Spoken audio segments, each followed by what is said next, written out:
Hello everyone, welcome to the Geekly. My name is Jules. I'm Leks. Today we will be reviewing Picard, Episode 2, Legends of Tomorrow, Season 5, Episode 3, if memory serves, and Miracle Workers, Season 2, Episodes 1 and 2. We're going to start with Picard. We've invited our resident Star Trek expert in, Leks. Welcome, Leks. Like I'm not here every week. I'm really enjoying this new season of Picard. Like it's very different from any of the other Star Trek shows. Although I think probably aesthetically and visually it does have a lot in common with Discovery, which makes sense because they're kind of contemporaries. So a lot of the newfangled technology and whatnot will be made use of. With this episode, it was very much like a crime procedural. That was something that Picard always did during The Next Generation, is he and Data particularly, would go into the Hollow Suite and do like Sherlock Holmes and detective noir Hollow programs. This was kind of a facet of Picard that we got hints of during The Next Generation, whereas in Picard we're getting to see him actually kind of make use of his deductive reasoning, and I kind of enjoy that. There's not much to dislike about a detective story set in space. I mean, we haven't gotten to space yet, but we will be going there at some point. Yeah, I kind of feel like the first episode should have been a 2-hour, parts 1 and 2, released on the same day. In my notes I put that, I'm looking for maybe action-adventure, and we're getting crime procedural.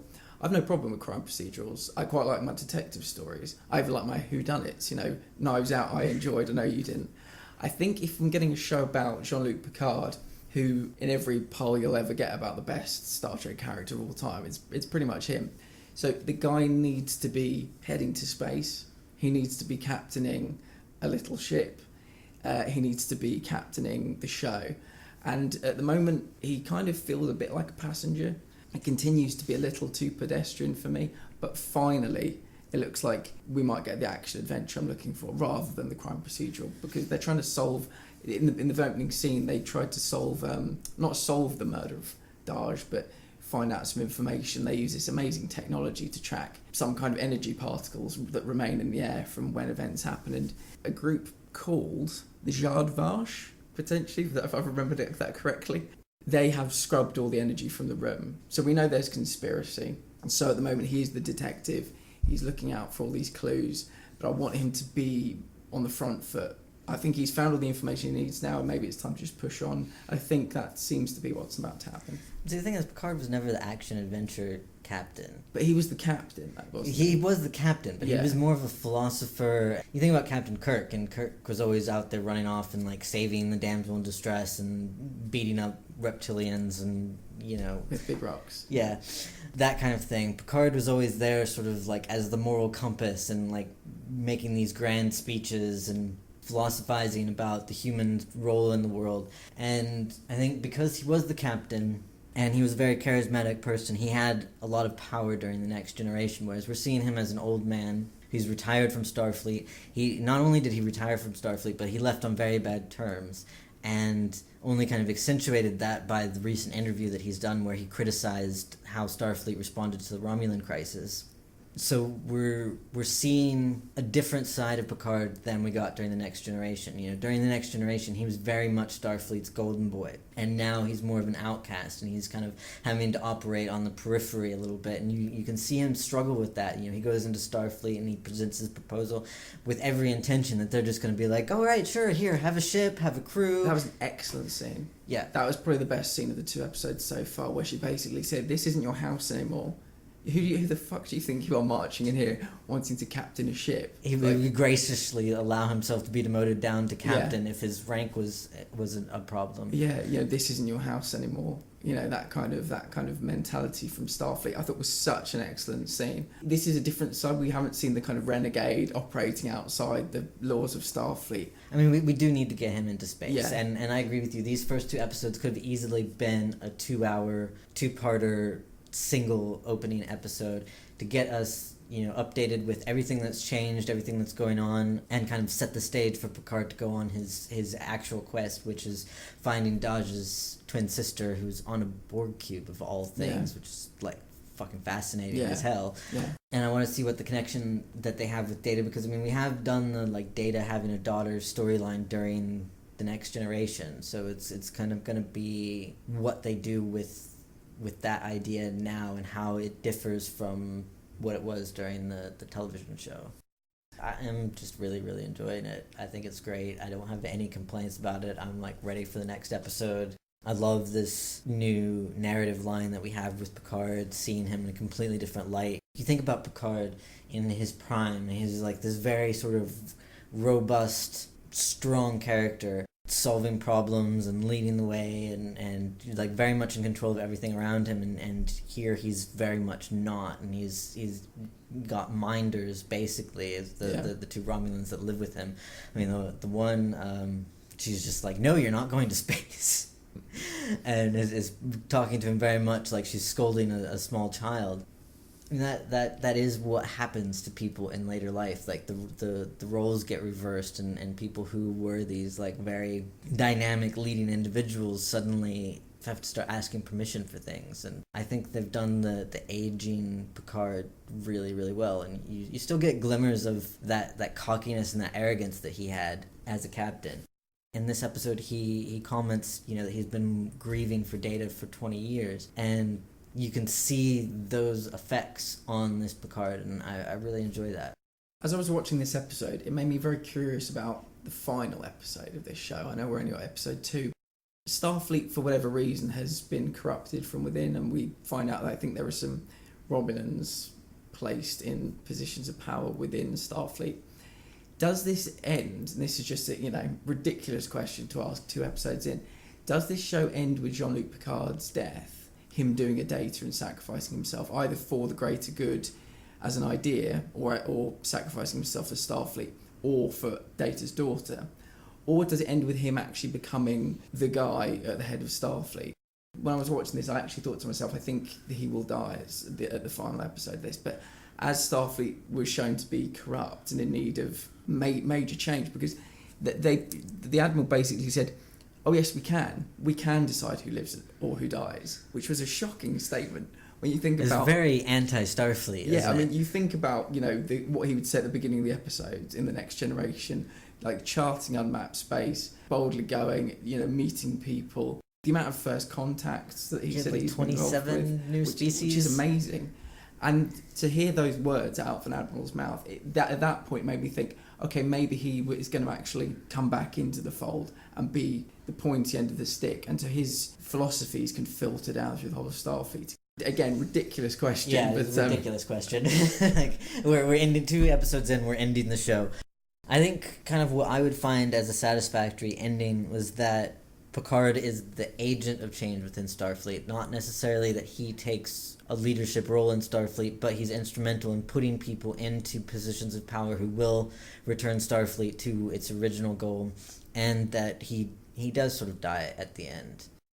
I don't know if I really want him to do kind of a sacrificing himself thing, or just like quietly dying in his vineyard, but I think Picard's death is where this show is heading. Yeah, I would say so also, particularly after watching Nemesis. And I just think the mirroring of Data saving Picard's life and Picard potentially saving... I can't remember what Daj's sister's called, but potentially stepping in to save her, to actually put a human life in front of a synthetic life, I think would be a very Jean-Luc Picard kind of statement to make. Yeah, I think we're both pretty happy, but I need something to kind of happen now. Was it 4 episodes into Watchmen where you kind of said like you needed something to happen at this point? I think I'm kind of like that now. Watchmen was obviously only going to be on Earth, so it wasn't this kind of get them into space kind of mentality. But yeah, I'm looking forward to him being on the bridge of a ship, and I think that's imminent. Yeah, I mean, he's made the call to Rafi. Presumably we'll find out who that is next episode. Okay, let's talk about miracle workers. It's difficult to describe miracle workers. No, it's not. Okay. Go for it. Miracle Workers is shit. Like, that's it. The first season was kind of like, okay, I can watch this. It doesn't require anything from me. It's, nice background noise, whatever. Season 2 is just like, what the fuck are these people doing on television? Yeah, I am the opposite end of the spectrum. The only problem is so far in season 2, after 2 episodes, in season 1 we knew what was happening, we knew the stakes, we knew the plan. Season 2 is entirely aimless so far. Really easy viewing, charming, funny. Once again, everyone is so well dressed They had such a good wardrobe in season 1, and they have again a really good wardrobe, even though they're living in the Dark Ages. As I said again last week, it's like a Wes Anderson TV show where everything is so easygoing, and I find it riotously funny. There was a bit in episode 2 when Daniel Radcliffe was trying to get his duck back, and I am ashamed by how much I laughed. I had like a tear running down my face at how much I laughed about the scene with the rock. If you've seen it, you'll know what I'm talking about. It's just one of those things. It's connecting with me in every possible way, and it's not connecting with Leks at all. I find it so baffling that you can find anything in this funny. I just think the humor is so mediocre and so juvenile. It essentially revolves around toilet humor for the most part. Very literally. Yeah, literally toilet humor. And I don't find that funny. I think this season is going to be about destiny, about fate. Daniel Radcliffe is the son of the king, this murderous tyrant. Alexandra Shit Shoveler is obviously born into the world of shit shoveling, and she doesn't really want to follow into the family business either. So that's probably going to be what the through line is for the entire season. And again, I would say that Steve Buscemi is totally wasted on this role. I much prefer him in this role to God, I must say. But again, it's not really testing his acting prowess. No, I mean, you have an actor like Steve Buscemi in your piece. You want to give him like a kick-ass role that's really going to demonstrate his ability and what he can do. Literally, you could put anybody into these roles and it wouldn't make a damn bit of difference. Yeah. Season 2 of this show on Box Office Mojo, on Rotten Tomatoes. I can't remember which way around they are, but critics and audience, one is at 80-something% and one is at 70-something%. What do you think that says about the state of the world in which we live? It's so disappointing. so disappointing. Humanity, what is wrong with you? Yeah. It's just going to be one of those things I don't think we ever agree on. What we are agreeing on is that we cannot continue to review this on a weekly basis.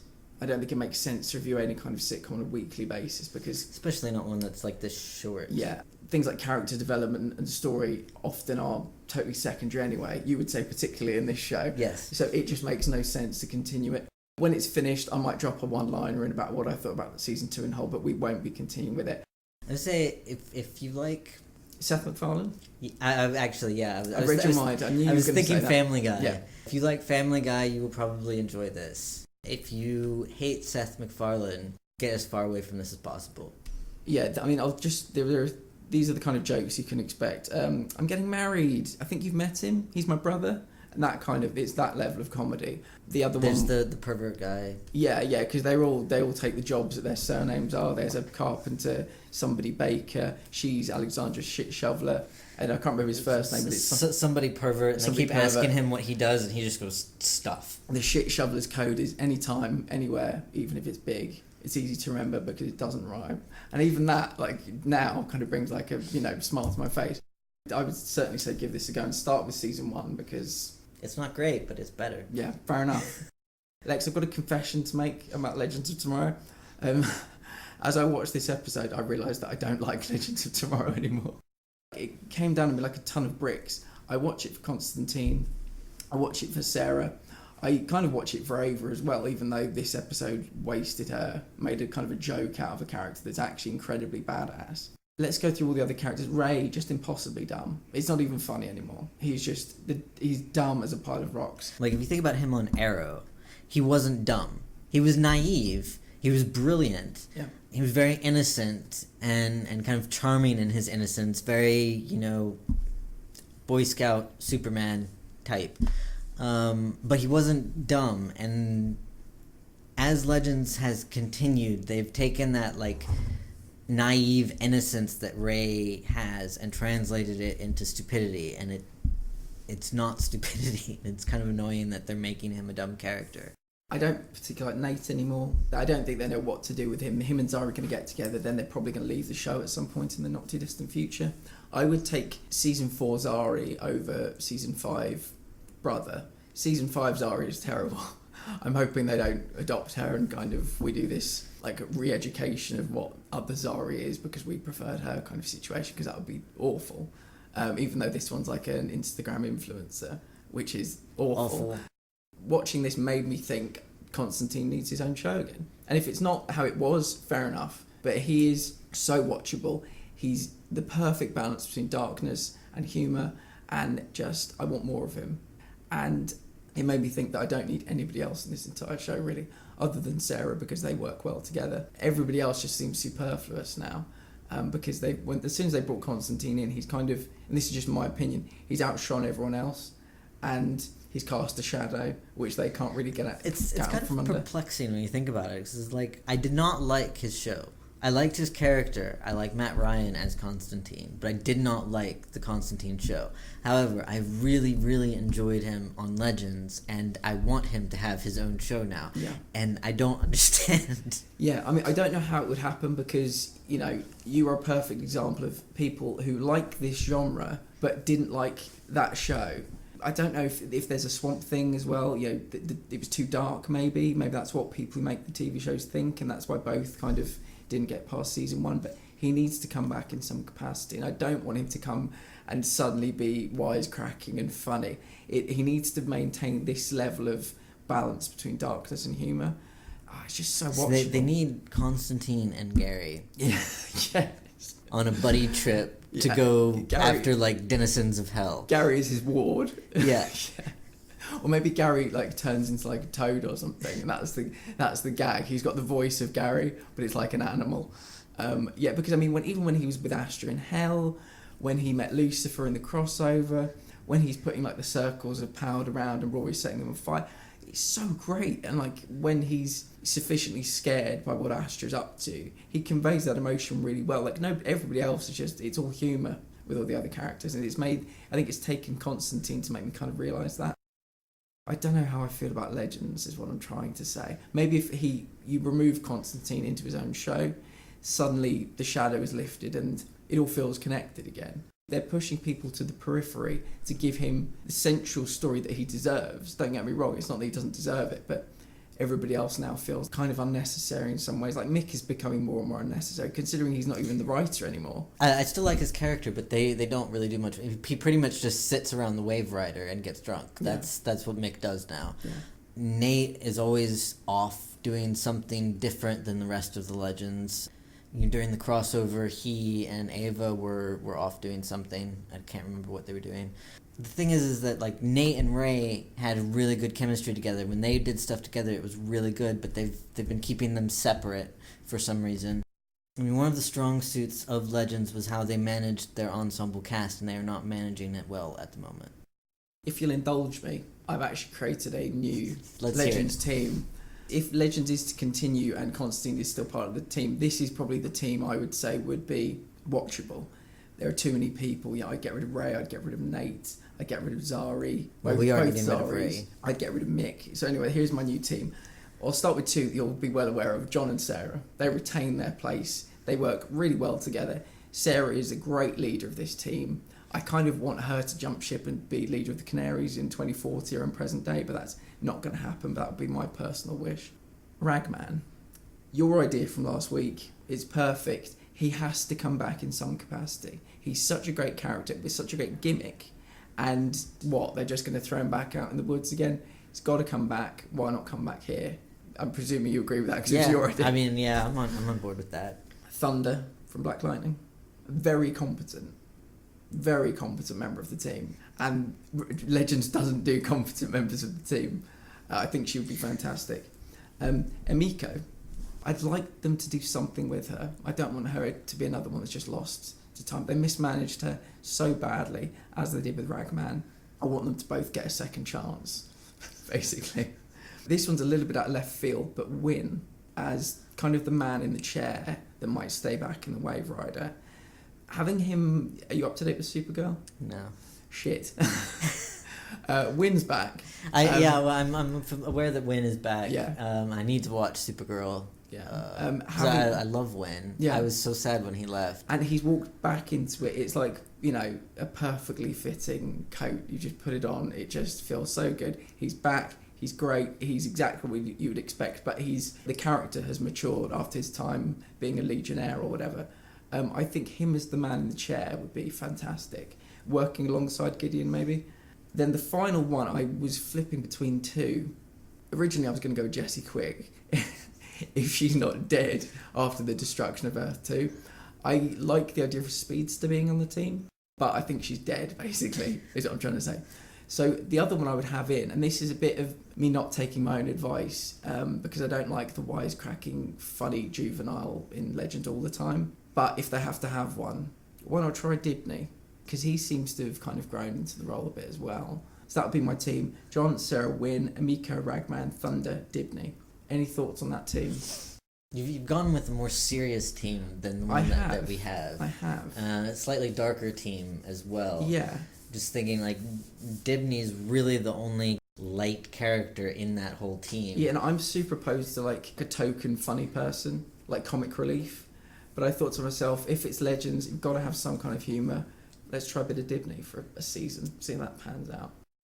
It would be a show that I watched. Yeah. I don't know how I feel about, like, the team dynamic, but it would be a show that I watched. It would become more like a Justice League Dark situation, I think, tonally, which I would be very into. I think I'm maybe done with Legends and Nate being funny, Zari being funny, Mick being funny, Ray being funny, Sarah being serious. Ava I thought was serious, but she was super funny in this episode. And Constantine is the one stoic character. So I thought maybe try and readdress that balance. So that was my thinking. Go darker, basically. Yeah. Yeah, I'm not enjoying Legends. Is that how it all boils down to that, really? I mean, are you enjoying Legends? Not as much as I was. I was really excited for Legends to come back because I realized I missed it over the fall season while we were watching the other shows. I liked the kind of noir aesthetic of this episode. I think it really suits Constantine and Sarah. They both just kind of took to it like a duck to water. Ray was actually pretty decent as well. But overall, it wasn't like the most compelling episode. I wasn't sitting there like riveted to my seat. I was actually kind of a little bit bored and not overly invested in what was happening. Yeah. The thing is, this is probably one of the more serious episodes we've had. Even though half of it was about, Zari as this Instagram influencer type. But who's to say the next episode won't be like a Bebo episode? Who's to say the episode after that won't be where they all have to sing for the whole episode, or they have another dance-off episode? I don't mind like a funny episode every now and again, but I think it's becoming a parody of itself, and it's kind of losing my interest at the moment. So that's how I feel about Legends at the moment. So what would they have to do to kind of like bring you back into the fold? To get my interest back, Mick's got to go, Nate's got to go, Ray's got to go. Presumably that would mean Zari went, because I just think Nora and Ray, Nate and Zari are going to do like a double run-off at the end of this season. They'll be together. And Mick as well. And just have a completely fresh... It's got to have fresh blood at this point. Mick adds nothing.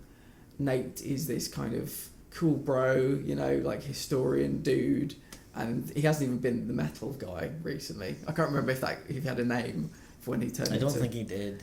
It seems like the show is full of hangers-on these days. You've got 3 people that are trying, and the rest are just like, yeah, I'll dress up in a period costume and spy on someone. That's all they do, really. The totems aren't being used, or the totem isn't being used. Yeah, it needs entirely fresh blood. The only parts of the episode that I really enjoyed were when Constantine was being a bit serious, and the Hell stuff.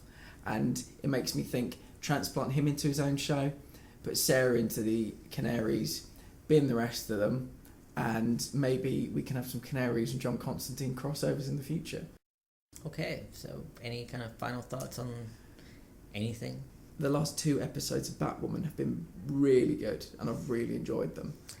I need to catch up with my Arrowverse stuff. Since the Arrow finale, I've kind of, since Crisis, I've kind of dropped off watching them. Supergirl was really good. Yeah, I've seen a lot of people talking about Supergirl and Batwoman and being really... I mean, there's a little bit of the toxic fandom and pitting the two against each other because, why just be happy that we have 2 TV series led by strong female characters? No, we have to have them at odds with each other.